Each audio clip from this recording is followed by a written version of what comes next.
My next chapter in my book, Only God is Good, is church. And in this chapter, I will go and read a verse, Hebrews chapter 10, verse 24 through 25 in the NIV. And let us consider how we may spur one another toward love and good deeds, not giving up meeting together as some are in the habit of doing, but encouraging one another, and all the more as you see the day approaching. When I read that, my beliefs and interpretation is as follows.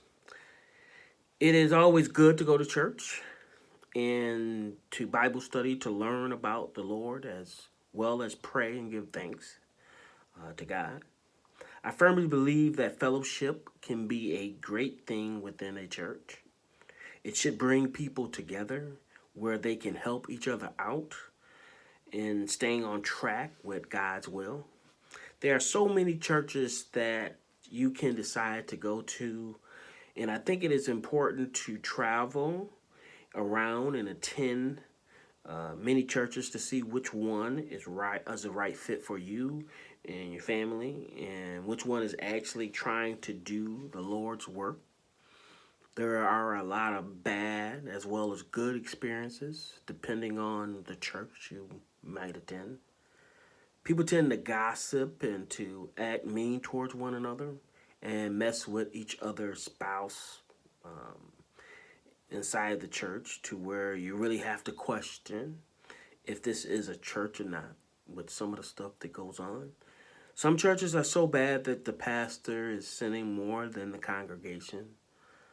Money is being funneled away from church purposes, and the married pastor is having sexual relationships with some of the women in the congregation. And sometimes the pastor is on the down low having sexual relationship with men or boys, if you look at what went on with a lot of priests in the Catholic Church. The deacons don't get along with other deacons. The board of trustees are always arguing with each other and treating each other in meanful ways. One church member can't stand another church member.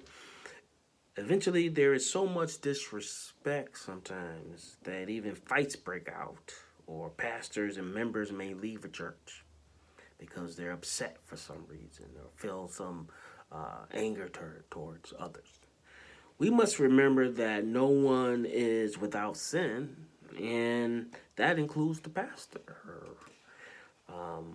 There will always be some conflict or some sin when it comes to people, because only Jesus is without sin.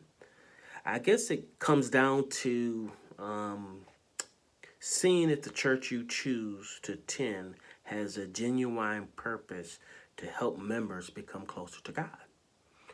I think you won't find any perfect church out there, perfect person. We all are sinners, and we all fall short of the glory of the Lord. You have to ask yourself, is that church trying to help you save your soul and become a better person?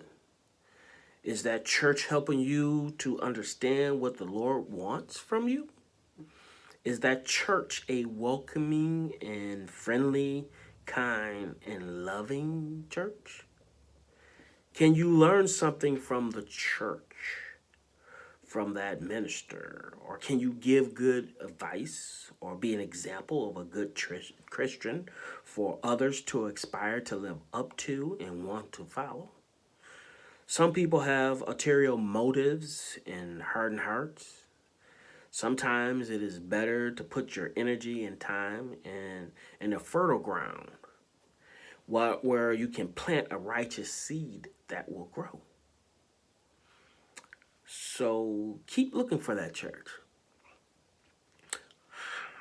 A church who is trying to actually do the work of the Lord and not the work of man. Have a good day. God bless.